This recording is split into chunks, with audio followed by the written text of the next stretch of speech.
bienvenidos al Mundo Nos Mira desde la Usina del Arte y por el Canal de la Ciudad. Tenemos en el programa una persona realmente increíble. Estamos hablando de un hombre que en su biografía tiene los nombres de Mercedes Sosa, Charly García, Violeta, Los Stones, fue dirigente de fútbol, fue el creador de la Rock and Pop. Estamos hablando de una radio emblemática para el rock nacional. Ha transitado por los lugares más importantes de la música en todos sus órdenes. Estamos hablando del señor Daniel Grimbank, un empresario que también ha hecho teatro, que también representa artistas, una historia de vida única. No se la pierdan. Danielito, querido. ¿Cómo anda, como Martín? si no nos hubiéramos visto. Estábamos hace 10, 15 minutos charlando con Daniel, que es independientemente de ser un invitado, es amigo y la verdad que es un placer tenerte acá en el programa, Dani. Lo que es increíble es estar sentado con vos 40 minutos sin que tengas otra actividad. Eso todavía vine más que nada para ver cómo se podía lograr eso, si es verdad o no. Por eso viniste. Tenemos que la nota la vamos a grabar en una secuencia de 3 o 4 oportunidades de 15 minutos. Pero bueno, quería comprobar. Es un momento que disfruto mucho porque la verdad que aprendo mucho aparte. Danielito, la idea es hacer un recorrido de tu historia. Sé que naciste en Buenos Aires. Contanos un poco de tu infancia. ¿Naciste en dónde? Nací en Paternal, enfrente a Cancha Argentinos Juniors, en Gavilán y Juan Agustín García. Pero a los 2 años mis viejos se mudaron al barrio Devoto y me crié en Devoto barrio, hasta los 22 años que viví con mi familia, mis viejos y mis 3 hermanos. O sea, tenés 3 hermanos, familia, clase media. Clase media, laburadora, digamos. Pyme, mi viejo. No faltaba nada. No faltaba, pero tampoco sobraba nada. Estábamos bien, no faltó nunca nada, no. Pero, digamos, pyme, mi viejo, fábrica de cajas de cartón corrugado. Primero de cajas, después de cartón corrugado, rollo de cartón corrugado, la casa con mucho esfuerzo. Cuando se compró la casa, se quedó sin auto un tiempo. O sea, no en abundancia, pero se podría decir clase media y, digamos, en un momento de mayor movilidad social de lo que era hoy. ¿Y dónde estudiaste, Dani? Inicialmente en Devoto, en una escuela que no existe creo más, que se llama el Kennedy, después bilingüe. Al principio en Antonio Devoto los 3 primeros años, después pasé al Kennedy, secundaria Hipólito Vieites, universidad Sociología en Universidad de Belgrano. Posteriormente, con la dictadura militar, se cierra la carrera de Sociología y se pasa a ser una carrera de posgrado. Tenías que ser abogado, es una carrera de posgrado después de recibirte abogado. Yo tenía claro que no iba a estudiar abogacía, pero estaba con prórroga de la colimba, viendo cómo hacía para salvarme, lo cual me anoté, tratando de meter una materia por año. Aparte, en ese entonces tenía metida 23 materias y había como una equivalencia. Claramente había una manifestación de desactivar la carrera de Sociología. Estamos hablando de un periodo donde el material con el cual yo estudiaba, me acuerdo, tuve que quemar los libros en casa, o sea, me quedaron, no sé, los que eran de Santo Tomás de Aquino, pero Carlitos Marx desapareció de casa. Y entonces las equivalencias me dio como que tenía aprobado inglés 1 y estadística 1. Tenía que cursar nuevamente 21 materias, que tenía claro que no. Dijiste que no, pero pará, una pregunta. ¿En la familia cómo era? ¿Eran muy unidos? Sí, era una familia unida familiarmente, los hermanos de mis viejos, alquiler de quinta los veranos, veranear en Miramar en ese entonces. Digamos, tanto de manifestaba que era clase media judía, digamos, por el lado de mi viejo, que éramos Miramar y no éramos Pinamar ni Punta del Este. ¿Tu vieja era católica? Mi vieja es católica. Mi vieja vive y es católica, mi viejo falleció. Hijo de mezcla, yo ni circuncisado ni bautizado, o sea, Dios no tiene constancia de mi nacimiento. Igual que yo siempre están mamá católica, papá judío. Sí, porque viste que, o sea, los católicos van por la paternidad, los judíos por el vientre, por lo cual no hubiera entrado en ningún registro tampoco. Me está gustando lo de los musulmanes últimamente. ¿Te está gustando? Pero... ¿Y ya en la época del colegio tuviste O sea, terminando el colegio, ¿tenías claro para hacia dónde ibas? Porque sé que te las rebuscaste en un montón de cosas, laburaste un poco con tu viejo. Sí, igual está claro, siempre fui ruso, el ruso Greenbank, o sea... Sí, siempre fui, por eso te digo, siempre fuiste el ruso, para todo el mundo es el ruso. Por lo cual, después de, con un tiempo te cansás de aclarar, viste, y ya, bueno, que sea ruso Greenbank y está todo bien. Ya está. Y hiciste de todo un poco, laburaste con tu viejo. Arranqué con mi viejo en la fábrica siendo corredor, digamos, me manejé siempre fui buen vendedor, de hecho... De eso no tenemos... Si no jamás hubiera seducido a mi mujer, con la facha no ganaba, tenía claro, o sea, entonces tenía que desarrollar la lengua. Sos un encantador de serpiente, cuando uno te escucha. Entonces, y también es verdad que en la escuela secundaria empecé a trabajar de lo que hoy es DJ, en esa época DJ. Te estoy hablando antes de Ponle Sica o Sarmiento, ¿no? Pero la música me gustaba. ¿Estás hablando años 70 y pico, 80? Sí, te estoy hablando de años, a ver, en el 54, ponele 15, 16, sí, más o menos 70. Ahí. Principios de los 70. Principios de los 70. Y bueno, la música me gustaba, pero curiosamente nunca... Me tiró mucho más el lado de DJ, musicalizar, que de tocar un instrumento. O sea, no es que nunca fui un músico frustrado. De hecho, no integré ninguna banda, no hay antecedente de algún bochorno escénico. Y... Vos preferías mirar a los músicos, ¿no? Sí, de pasar música, o sea, sí de pasar música, y creo que inclusive tenía que ver con que no me gusta bailar. O sea, entonces era un buen pretexto para... Qué loco, ¿no? No te gustaba bailar, pero te gustaba hacer bailar. Me gusta y me divierte, me parece... Me gusta escuchar música, a ver, es de las actividades que sigo hoy más gozando, como te diría, lo pondría como actividad... y como ir al cine quizás, como dos actividades, actividades excluyentes que me gustan.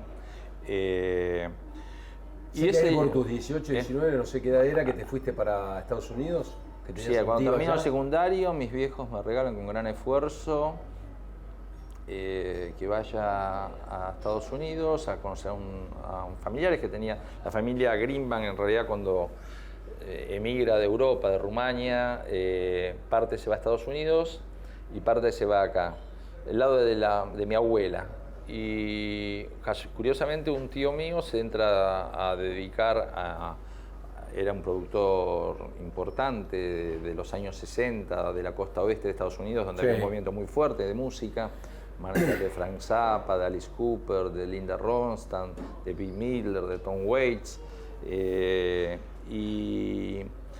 Y voy ahí, yo hasta ese entonces había trabajado, como te decía, en muchas fiestas de 15, casamientos, etc. Ahí viste un poco el negocio, ahí viste lo que pasaba. Sí, no me iba bien, no me iba bien. De hecho, yo ganaba guita correteando para mi viejo fábrica de rollos de cartón corrugado, cajas, y la guita la metía en discos, en ese entonces estoy hablando de discos de vinilo, en equipos, era más lo que perdía, e inclusive me compro un espacio radial en lo que en ese entonces se llamaba Radio El Pueblo. No había FM en esa época. Para la nueva generación van a pensar que estamos dentro de un rato, iba a mencionar cuando conocí al primer tiranosaurio, pero no, es un poco después la época. No hace tanto, señores, no hace tanto. Fue muy dinámico los cambios que se dieron. Y la verdad que me fascina, conozco lo que es la representación, el management que él hacía, cómo se producía en Estados Unidos, y me fascina, o sea, yo tenía mi programita de radio de 1 hora que se llamaba Rock, Radio del Pueblo, que después fue curiosamente la radio que yo compré, que fue Rock and Pop, la frecuencia de Rock and Pop, donde se instaló cuando se llamaba... Porque Rock and Pop cuando arrancaste era solo música. Cuando arrancó Rock and Pop música, en el año 85 era solo y exclusivamente música. ¿Y por qué era? Fue una decisión clara, yo escuchaba mucha radio cuando estaba en el exterior. Siempre fui oyente de radio acá, o sea, en los años estos que era DJ, me mataba la noche, de 10 a 12 había un programa que se llamaba Música con Thompson y Williams, que lo conducía un tipo que se llama Fito Salinas, y que hizo los primeros festivales del rock nacional anteriores a los Barrock en los Luna Park, o Modal en la Noche, Ricardo Kleiman.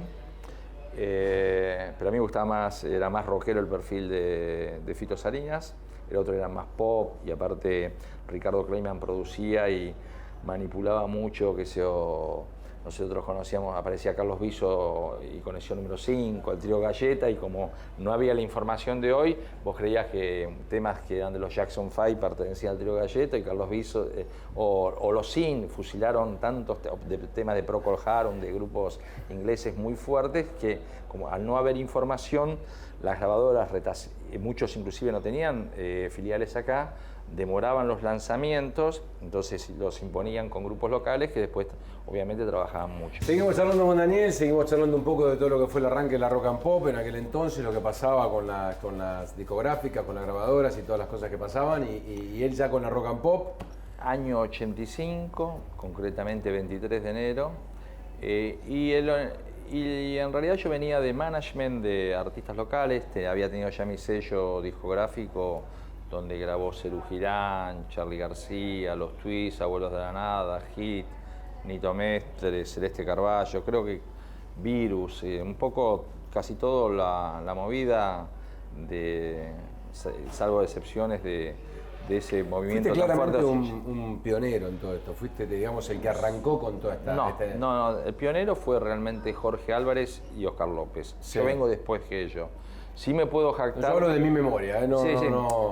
Tuve más marketing que ellos. Bueno, también empezaste también a agarrar otra época de la agarré otro, mundo, ¿no? A ver, también otro volumen de la dimensión con que fui creciendo el negocio, que si contribuía a ese desarrollo o no, puede ser que sí, pero hay una época de oro muy creativa del rock nacional a través de Jorge Álvarez, con el sello Mandioca, RCA, con Kleiman y con Bernardo Bergeré, hoy en el Inca, donde Almendra, o sea, Box Day, Arcoiris, había un movimiento bastante fuerte. De hecho, Almendra, también Oscar López, que era alguien que trabajaba con Jorge Álvarez, es anterior a mí, pero yo diría, vengo después de ellos. ¿Vos hiciste todo sui generis, hasta antes de que se separaran o no? Yo agarro sui generis, yo tenía un grupo, el primer grupo que yo trabajaba se llamaba Vivencia. Sí. Y hacíamos algunos recitales con sui generis, inevitablemente sui generis se le veía un talento impresionante, ya era un dúo impresionante. Antes de la incorporación de la incorporación musical de Reinaldo Raffanelli y Juan Rodríguez, pero a raíz de eso me conecto con los sui generis, empiezo a trabajar con ellos, y me acuerdo que Jorge Álvarez en ese entonces se va a vivir a Brasil, entonces yo tomo la manija total de sui generis. Estoy hablando de Confesiones de Invierno, a ellos le había ido mal en la presentación, pero para que te des una idea de la dimensión, Confesiones de Invierno se presenta un domingo a la mañana en el Teatro Ópera, con una orquesta y todo, porque los horarios centrales estaban totalmente asignados al cine, el rock no tenía movimiento. De hecho, cuando Sui Generis, separación del 75, hace 2 funciones, es primera plana porque era como una conmoción que un grupo nacional llenase dos Luna Park.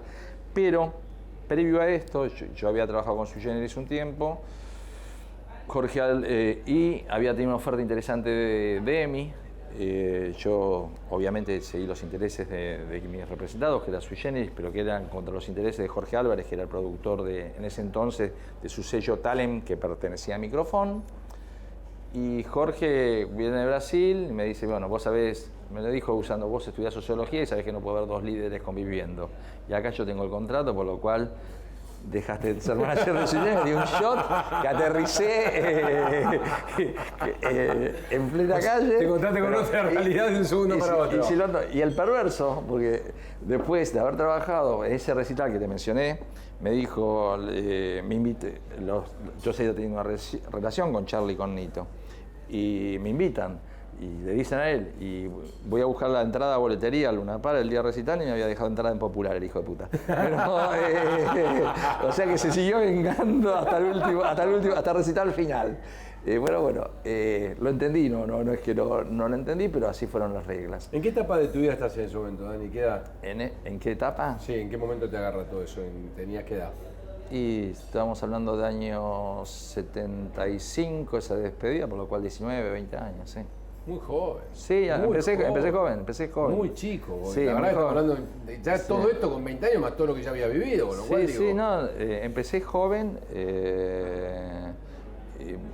pero sí, se fueron dando a partir de esa patada en el Tujes que te deja en la calle, sí. ¿Qué haces? No, sí, trabajando con otros grupos. No participo de la máquina de hacer pájaros, pero sigo trabajando con otros grupos. Y sí, a fines de la década del 77, no me iba bien, no me iba bien realmente, pero no había televisión color.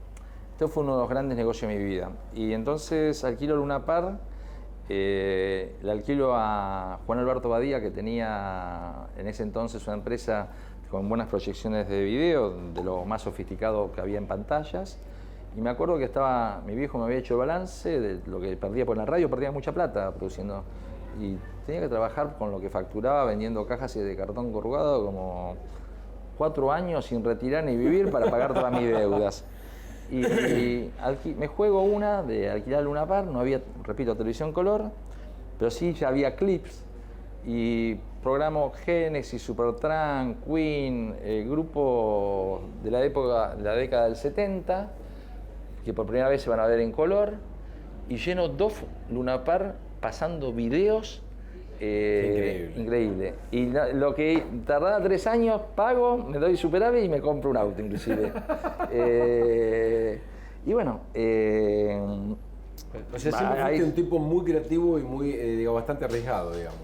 Yo creo que a mí me ayudó, aparte de creativo, la posibilidad de tener la mente abierta y entonces que mismo es la concepción de rock and pop. O sea, porque yo escuchaba rock o música en el exterior y radio clavaba, iba a Los Ángeles, clavaba un dial o Nueva York, y acá me sucedía que tenía que buscar un programa a la noche. Porque sabías que no había ningún programa que tuviera la consistencia de decir la misma programación. Claro, buscar lo que no había. Rock and Pop precisamente irrumpe en un momento que cuando viene la democracia hay mucha necesidad de hablar y desaparece prácticamente la música de la radio. Entonces un poco la propuesta de Rock and Pop inicial, como vos decías, que era exclusivamente musical, parte de una premisa de que vamos a poner una música con cierta coherencia, con la subjetividad de la impronta de quien hace la dirección artística, que era yo, lo cual esa subjetividad me llevó a mucha gente se molestara por cuál no entraba en la rotación de Rock and Pop. Que era rockero o no rockero, era absolutamente arbitrario. De los músicos hablas. Arbitrario, claro, sí, era totalmente arbitrario. ¿Y por qué podía entrar en el mismo cuadro? Para mí me entraba León Gieco, así, y no me entraba Víctor Heredia, claro, por ejemplo, por decir. Y para mí tenía que ver con un feeling y con toda la injusticia que cuando uno toma esas decisiones subjetivas, pues son absolutamente y aparte subjetivas. son decisiones como productor de alguna manera que vos tenés que tomar porque vos tenés un espacio y lo llenás de alguna manera. No puede entrar todo el mundo. Es un límite, pero digamos, uno parte de su impronta y su decisión artística. Puedes ver si acertaste o no acertaste, pero... Sos responsable absoluta de tu mente, de tu éxito o fracaso en donde lo cortás y tenés la cintura de ir un poco acomodando la cuestión. ¿En ese momento todavía estás con todo lo que tiene que ver con lo nacional, básicamente? No, yo... ¿Cuándo empezás a laburar para afuera? Porque trajiste lo más grande de toda la historia, a ver, digamos. Cuando nace mi hijo en el año 75, mi primer hijo, yo era manager de todos estos artistas. Perdón, nace tu hijo en el 75, vos con 21 Perdón, 85. Vos ya más grande. No, yo ya tenía 31. ¿Qué te pasó? ¿Cómo? No, y me di cuenta en ese entonces que la verdad que no tenía paciencia para ser manager y sí productor. Yo siempre, la gran diferencia entre manager y productor es como estar casado o ser amante. Una noche es fácil, pero la rutina de todos los días la tenés que sostener, ¿no?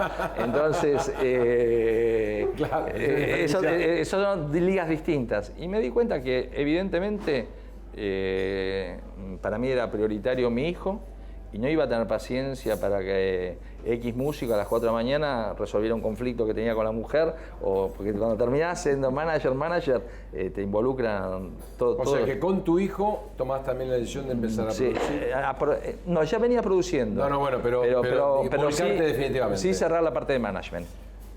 Con esta nueva etapa que vamos a seguir charlando con Daniel, ustedes lo van a ver en el programa de mañana, cerramos el programa de hoy, así que nos vemos mañana en El Mundo Nos Mira. Chau.